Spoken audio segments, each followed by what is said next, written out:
Vaším úkolem bude pomocí špaget, lepenky a nůžek vymyslet most, který přemostí tady tu mezeru.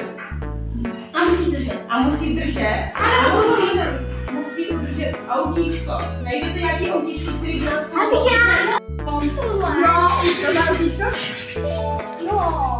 Jo, už drží. A když ho dáte prostě? Takže jak udrží to drží. Ne, dáme ty poťuchy. A potom tohle.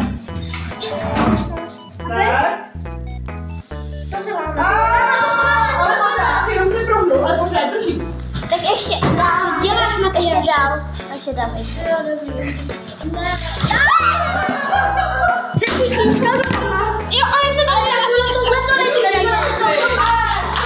Ještě mám Matiko.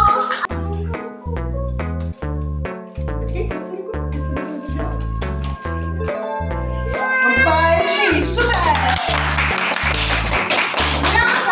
Udrží to!